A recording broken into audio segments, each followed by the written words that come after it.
So, good afternoon, everybody. I hope you and your families are all staying well and enjoying that little bit of extra freedom we all seem to have been allowed recently.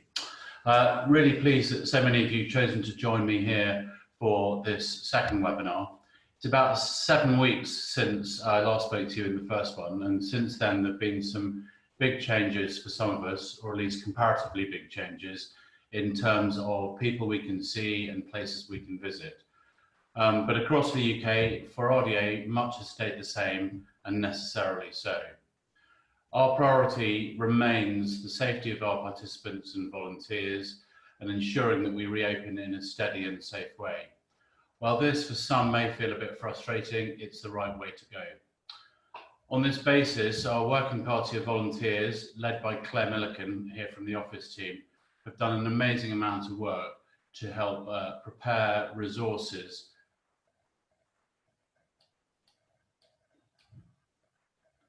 Sorry, Caroline, I'm going to start again. I don't quite know how to do this, but the wording, the thing's just gone completely mad. I'm just going to give you a ring.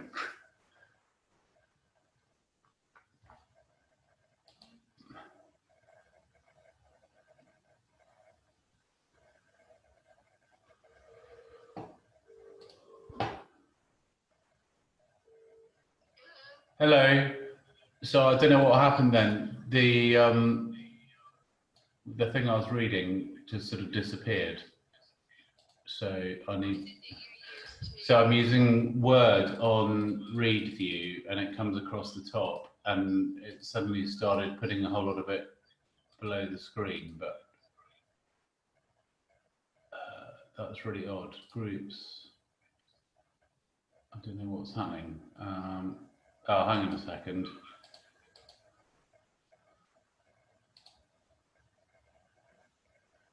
Do you know how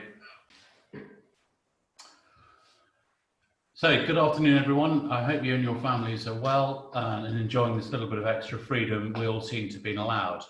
I'm really pleased so many of you, excuse me, have chosen to join me this afternoon for my second webinar. It's about 7 weeks since I last spoke to you, and since then there have been some big changes for some of us, or at least comparatively big changes in terms of people we can see and places we can visit. But across the UK for RDA, much has stayed the same. Most of our activity is still closed, and necessarily so. Our priority remains the safety of all the participants and volunteers in ensuring that we reopen in a steady and safe way. And while this for some may feel frustrating, it's the right way to go. On this basis, our working party of volunteers, led by my colleague here, Claire Milliken, have done an amazing amount of work to prepare resources and guidance for groups who can get started, and this is beginning to pay off. I'm really grateful to the working party for their continued efforts in keeping up with the ever-changing situation. We now have 15 groups signed up and operating. In each case, this is with a very small number of their most independent riders. So we've got a long way to go, but it's a start. And we know from all the calls and questions that many more groups are doing a lot of work now to work towards opening again. Even when normal activities are not possible, groups have been looking at ways to welcome participants back to the yard and spend time with the horses or a favourite pony. And from our recent research, which I'll talk a little bit more about in a moment, we know how much the horses are being missed and how welcome this kind of contact is. For the majority, a return to normal activity, whatever that is still going to be a long way off. I completely understand the multiple issues that make it impossible for groups to start up again, and with things the way they are now, but I make no apology for the effort we're putting in to make sure we're ready for all the groups to get going whenever the time is right for them. I also know how frustrating it might be for some of you to see other groups being able to get up and get going when yours can't.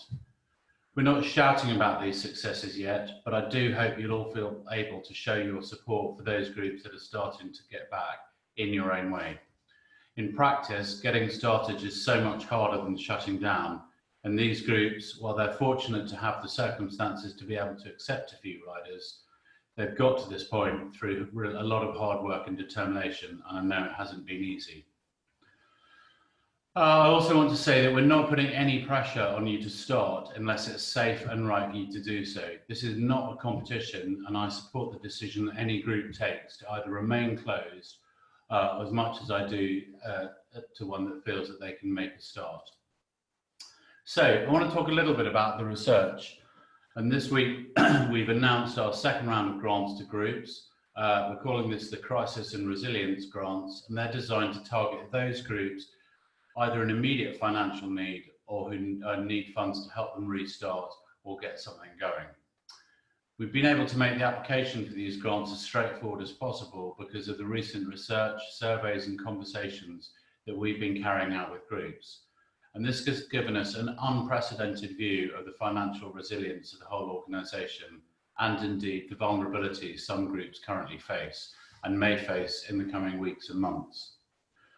We've always known and often heard it commented on that RDA does not suit a one-size-fits-all approach, and we've certainly never operated as if we do.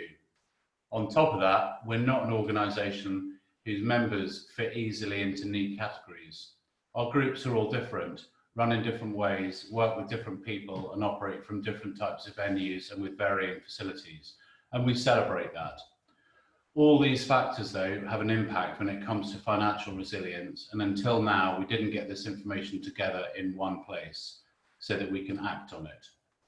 Thanks to the efforts of our regional teams and your support as groups, we now have this organisation-wide view for the first time.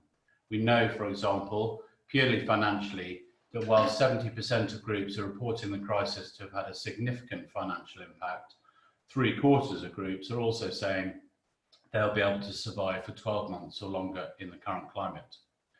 It'll be no surprise to know that those are mostly the groups that don't own horses or premises. Importantly, we also know that the factors that increase financial vulnerability for those groups who are in more financial danger. We're going to use this information to help us make decisions about the support we give to your groups, to provide the right help at the right time. And with that in mind, it's important to say that the financial picture, I realise, is only part of the story. Resilience in RDA comes down to far more factors than just money, as we all know. This period of closure has caused real and justifiable concern about volunteer numbers, horse fitness and training, and participant well-being and confidence. RDA communities need money, of course they do, but they simply don't exist at all without that combination of volunteer, horse and participant all working together. This crisis has left its mark in each of these areas, eroding confidence, disrupting the network and threatening to undermine the RDA community that thousands of our participants rely on. One positive bit of information to come out of this is the number of groups, well over 100, that have successfully accessed government grants or other significant income. Just in England, I learned yesterday that RDA groups have received a combined total of about £250,000 from Sport England grants alone. This is brilliant news and also demonstrates the value that the government puts on our activity and our survival. However, the survey also showed that the number of vulnerable volunteers is high. 3/4 of groups report they have volunteers who may not be able to return to the group for some time, and this is clearly going to impact reopening. In addition to the group survey about financial resilience, we've also conducted the biggest survey of individuals across the organisation that we've ever done, looking at the impact of lockdown on our volunteers, our participants and their support networks. The reason for carrying out this research was threefold. First, to take the unique opportunity of all our groups being closed to examine our impact. We always say that we make a big difference. So what happens if there's no RDA for a while? It might seem a bit counterintuitive, but the lack of RDA in people's lives has thrown into sharp relief the vital part that we play in those lives. The second objective was to understand what groups and RDA can do to support members during the closure and during the transition to reopening. To do this, we need to find out the range of concerns among our community, what people's priorities are, and if they have their own ideas about the support they may need in the coming months. Finally, we wanted to make the world outside RDA understand the vital role of RDA in the local community. As a non-frontline charity in this crisis, it's all too easy for us to get overlooked as I discussed in my last webinar. Our research gives us a platform to shout about what we do, to show public why we need to be there for our communities in the future and why they should show their support for us today, and we'll do this. We'll be distributing the report from this research after this presentation, but I wanted to talk about some of the themes now to raise some interesting and important ideas that we should take note of and act on, both in the immediate aftermath of the crisis and in the longer term. The first thing I'd like to acknowledge is the serious and very real impact our closure is having on the lives of the majority of the RDA community, participants, their support networks, and volunteers. With few exceptions, this situation is causing a decline in people's physical and mental well-being, as well as their overall confidence. When these pieces of research get distilled into a report like this, it's easy to forget the individuals behind the numbers and the findings. But I'd like to say thank you to the thousands of people who've contributed to the survey and shared your personal stories and challenges with us. You've been honest, open, and frank, and I hope that we can repay you with the actions that we'll take. So what are these themes? Well, firstly, I'd like to start by briefly looking at the operational side of things. Both volunteers and participants had questions and concerns about plans for restarting. These range from practical issues around social distancing and hygiene measures to more personal worries about safety and physical health. The concerns people have are absolutely justified, and as I mentioned at the top of this talk, there's a huge amount of planning being done by our working party to provide as much up-to-date guidance as possible on all of this. But we absolutely rely on our groups to engage with their communities about this. We don't have the communication channels to reach all the individuals in the community and to reassure them that this work is being done. Similarly, we don't have the information to tell people what planning is going on locally at their own group. So I urge you, even if your group plans to remain shut, possibly for several more months, please keep your network informed and involved in your planning. Let them know about the planning that is going on with you and nationally. We know from our research, that there are individuals who have concerns about their group ever opening again. They've heard the message that there's a crisis and they think possibly that's the end of the group. If that person is in your group, they need to hear from you and they need to understand what's going on. Secondly, there have been some negative impacts, as we know. And as I mentioned, we know that the prolonged closure is having a significant impact on physical and mental well-being for much of the community. We know there are riders and drivers who are worrying that they will have, in quotes, gone backwards in their ability, and they won't be capable of doing the things they could before, either because they've forgotten the skills or their physical condition has deteriorated through prolonged periods away from exercise. Similarly, we know there are volunteers who feel their physical strength and overall fitness will not be what it was. And perhaps unsurprisingly, health concerns are also a factor in people's attitudes to returning to RDA from a safety point of view. Will I be safe? Am I a risk to others? How is my group going to manage this? Alongside this, we're also seeing how being unable to access RDA is affecting our members' well-being. There's the social side of not having that regular contact with RDA friends, missing the emotional lift that many people get from time spent with horses. In addition, there are anxieties specific to the situation. Getting used to leaving the house again, worrying about the health of others and the well-being of the horses. Despite this, however, I also see an absolute determination to get back to RDA. The concerns shared by our community are not a reluctance to get back. If anything, they're bound up in the frustrations of not being able to get back soon enough. A frustration which I share and I'm sure we all share. Everyone has their own individual challenges and concerns, but one issue experienced by volunteers and participants alike is an erosion of confidence.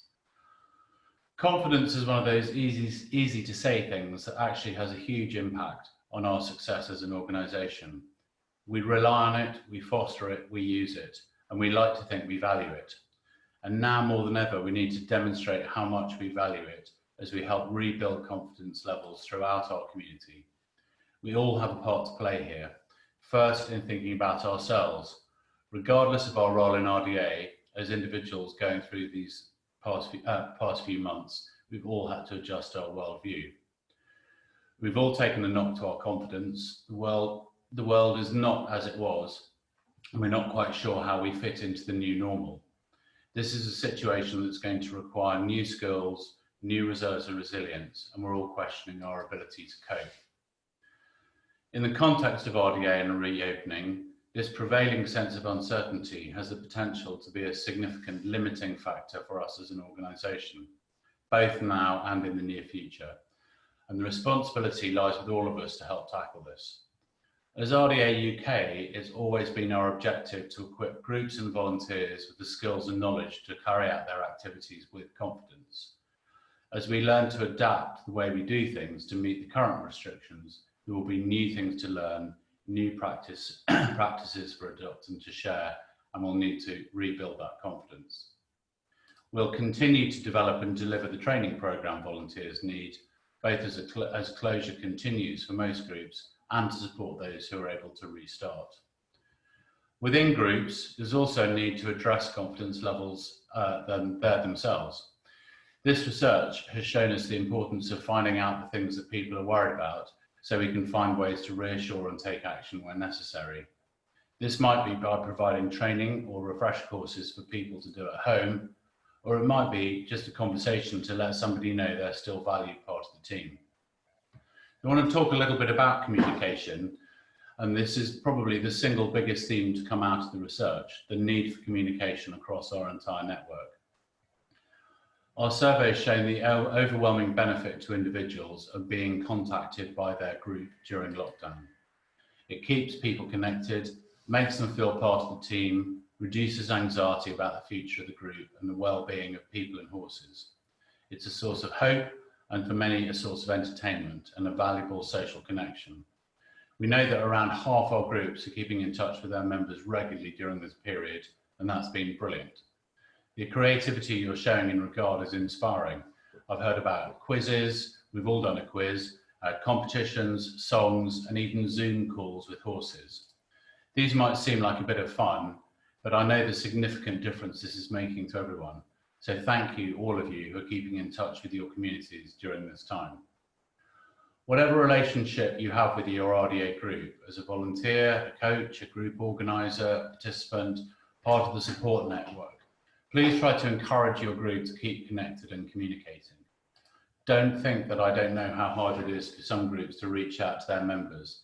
Not everyone has a direct link to participants, for example, and there may be schools and care providers involved in your networks, which can feel like a bit of a barrier. But try, and I promise you, all the feedback we've received shows how valued this contact is. I'd also like to reiterate the need to keep participants and volunteers updated with news from the wider organisation, as well as your group's plans for reopening, even if you don't have them at the moment. We've all experienced the feeling of isolation and disconnection that being in lockdown has created, and it's really reassuring to know that something is happening. One thing this research has really highlighted to me is that RDA doesn't just stop because our activities stop. We're not something that people can just switch off and switch on again when it's time to go back. Our strength is very much in the living, breathing communities of people that you've all helped create and nurture around your groups. And these exist for all the people involved, whether there's a place to go to every week or not. Of course, it's not the same. A Zoom chat with a horse is not going to be the same as the real thing, but it's a reminder that we're still here, and it's a reminder that we still care. There's an element of this research that wasn't in our original objectives, but has revealed a much more significant and fundamental aspect of the RDA network. As I said before, this was the biggest survey we've ever carried out to our entire network. Nearly 3,500 people took part, 2,300 RDA volunteers, and the remaining are made up of parents, teachers and carers, and just 313 participants. This still represents the biggest number of service users whose views we've been able to capture, but it's not nearly enough. Firstly, I should stress I'm not discounting the value of the volunteer responses, not at all. The insight we've been able to gather and to help support volunteers through this time is invaluable, but it worries me that we've been leaders in disability sport and therapeutic activity for over 50 years, and we cannot say that we effectively represent the views and needs of our service users. Excuse me. I think it's fair to say this is a nettle we have not properly grasped. As a membership organisation whose members are our groups, not the individuals we work with, there's always been a limit and a considerable constraint on the direct contact we have with our participants. Inroads have been made in the past, but we've not gone nearly enough. Not gone nearly far enough. I'm aware this isn't always a universally held group view, and I know there are groups who choose not to pass our survey on to their members and who more generally feel that the relationship they have with their participants begins and ends with the group. I disagree with this, but it doesn't really matter which of us is right. What matters is that our participants have the opportunity to decide for themselves. Where we did get responses from participants and their support networks, their input has highlighted a clear and pressing need to deal with our culture of inclusion, or the lack of it. We have the positive feedback from those who've been made to feel a part of the bigger picture, the concerns from those who've heard nothing and don't know whether the group's still going to exist in 6 months' time. And then there's the gap, the other 25,000 participants whose views, concerns and ideas we haven't been able to get. Just this morning, this has been backed up by a report that's been released by the Activity Alliance, what was the English Federation of Disability Sport, which is chaired by our former chair, Sam Ord. This report absolutely stresses the importance of this point, and as they say, and I quote, "Please remind people to talk to their participants to jointly find the right solution and to make sure the wider organisations understand the needs and requirements of your participants." So, what are we going to do with all the information that we have gathered? Well, as you know, the insight we now have from groups about the financial resilience, their considerations for participant and volunteer well-being and the fitness of horses is directly influencing the decision we're making. We're using the information for our new grants round, and we're using it to inform our guidance and resources for groups restarting, as well as our training and support for coaches and volunteers. We'll be increasing the resources available for participants to take part in at home, and helping groups to find their own ways of providing this support. We're finding ways to adapt the services that we can provide so that hopefully more groups can offer some kind of hands-on experience for their riders and drivers. The working party is picking up on this right now and both compiling good examples of good ideas and providing the support to deliver these. So one such example is the quiet corners where riders can come and in a safe and socially distanced way have some kind of interaction with a horse. The report from the impact study to members contains several recommendations, both for RDA UK and for groups. These range from some of the bigger issues I've already discussed around communication and inclusion to specific ideas for training and building confidence, and again, we'll be reacting to these. We'll be using the insight we've gained to support our publicity and fundraising in the coming months, and I hope you'll be able to do so too. Next week, we'll be sending out and circulating to groups a press release supporting the research, as well as detailing our new fundraising campaign, which replaces our current emergency fund appeal. As we move through the crisis, this appeal will reflect our changing needs as we support those groups that remain vulnerable and the ones trying to make the most out of continued closure, and of course, those planning for restart. To support the increasing number of groups that we're working or trying to get back to work, we're also from July starting to bring some of the team here back off furlough in a very limited way. This small reopening of staffing will increase the support we can give to groups and, I'm confident, enable us to be more agile in our response to the changing situations. So there's going to be a number of ways that we're reacting, and I hope that you'll feel able to support these and to promote what we're doing both within your community, as we've discussed, but also around the people that support the group too. So I understand that there are lots of challenges revealed by the research that we've been carrying out, both personal and organisational. and these will be taken really seriously, addressed and acknowledged in the actions that we take. But there's a lot of positive insight to take away from this too. RDA may be shut to all, but a very few people right now, but we're still important to our members. And the thing that will keep us together in the coming months is that unified aim to get back to RDA activity as soon and as safely as possible. And where we can't, we know the power of the RDA community to bring hope, reassurance and friendship to those who need it. Just yesterday, I spoke to the mother of a woman who rides right here at Lowlands. Like many people in her situation, the stress of caring for her daughter through the lockdown, along with everything else she's been dealing with, was clear.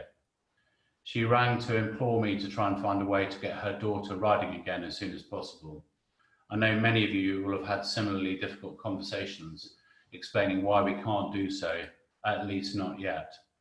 But I was really struck by her respect and her affection for RDA and the importance she attached to simply being able to have the conversation and get her point across. We can't help her daughter yet, but we can make sure she's heard, we can respond to what she said, and it further strengthens my resolve to do all we can to get the organisation back up and running. So thank you to everyone who took part in our research, and to all of you for all you're doing to keep the family together and to let everyone know what's going on, and for taking the time to listen to me today. So I hope you have a great weekend and stay dry. Thanks.